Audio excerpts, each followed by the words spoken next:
Salut à tous et bienvenue dans ce journal des IS. C'est une bien belle journée que nous avons vécue ici au Wacken ce mercredi avec du soleil, du public, des têtes de série et des favorites au rendez-vous. Seules les joueuses françaises ont passé une plutôt mauvaise journée et on commence tout de suite par l'image du jour. C'est Andrea Petkovic, la nouvelle chouchou du public strasbourgeois pour cette édition 2011 ici au Wacken. L'Allemande qui sait tout faire et avec le sourire, elle est l'étoile montante du tennis mondial. Elle a gagné son match face à la chinoise Zhang. Dans la foulée, elle tape quelques balles avec les jeunes joueurs. Elle fait un petit pas de danse. Elle pose pour la photo et elle signe des autographes, tout ça avec le sourire. C'est un beau résumé pour les images de cette journée. Andrea Petkovic qui était la première sur le court ce matin, pas pour très longtemps, ça a duré à peine plus d'une heure pour disposer donc de la chinoise Zhang en 2-7, rapide, 6-1, 6-3. Andrea Petkovic mis notamment en confiance par les 3 belles victoires qu'elle a remportées depuis le début de cette année 2011 avec 3 victoires contre des filles du top 10 mondial. Yelena Jankovic, Maria Sharapova, la russe, vainqueur ici à Strasbourg l'an dernier, et Caroline Wozniacki ont notamment été épinglées par l'Allemande qui est donc en pleine confiance, candidate plus que jamais à la victoire ici à Strasbourg cette année. Elle est en pleine confiance, elle est à l'aise sur la terre battue strasbourgeoise et ça se voit. J'ai bien joué toute l'année. Je pense que j'ai beaucoup de résultats très bons et j'ai battu le numéro 1 et ça m'a donné beaucoup de confiance et je pense que aussi la terre battue est mon surface préférée et j'espère que oui que ça va continuer, oui ça va continuer. Et l'autre actu du jour, c'est donc la mauvaise journée vécue par les joueuses françaises. Elles étaient 4 encore ce matin au départ de ces huitièmes de finale. Il n'en reste plus qu'une, Marion Bartoli ce soir qui sera donc présente en quart demain. Marion Bartoli, tête de série numéro 1 de ce tournoi, numéro 1 française actuellement, qui en plus n'a pas joué, qui a profité du forfait de la Britannique Elena Baltasha, contrainte de déclarer forfait en raison de douleurs au dos. Marion Bartoli qui s'était pourtant préparée à jouer ce match, qui était venue sur le site, qui s'est échauffée, qui était prête à jouer et puis patatras, tout s'est arrêté. Comment gère-t-on ce genre de situation? Réponse en conférence de presse.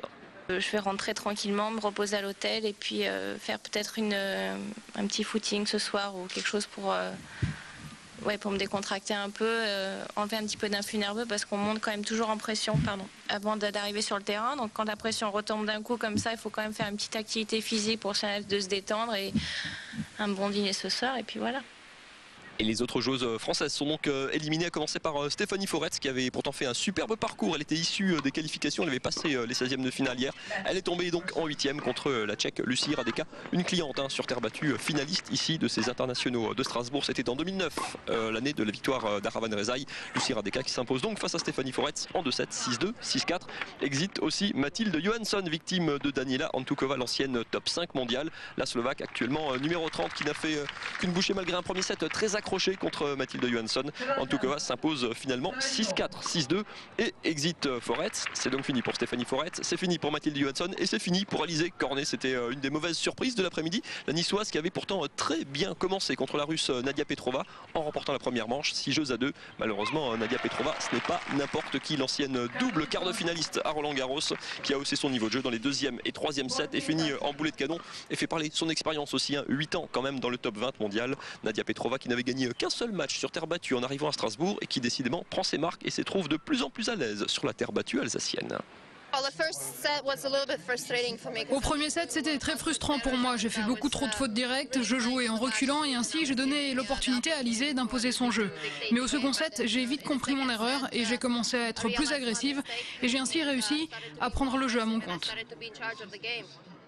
Avant de se quitter, les autres résultats de ces huitièmes de finale avec notamment la qualification de l'Espagnol Anabel Medina Garrigues, triple vainqueur de ce tournoi strasbourgeois qui a disposé donc dans son huitième de finale de la Serbe Jovanovski. Qualification également d'une deuxième joueuse russe après Petrova, Maria Kirilenko également tête de série et vainqueur de l'Espagnol Pustiu en 3-7 après un match marathon de près de 3 heures. Et si les 7 têtes de série sont donc au rendez-vous des quarts de finale demain jeudi, l'invité surprise ce sera une joueuse croate issue des qualifications, Mirjana Lukic, qui a disposé elle de Jelena Dokic. Demain, jeudi, place au quart de finale. Vous retrouvez tous les résultats dans une nouvelle édition de ce journal des IS. C'est demain à 19h05. Et vous, tout de suite, vous retrouvez Lionel Augier.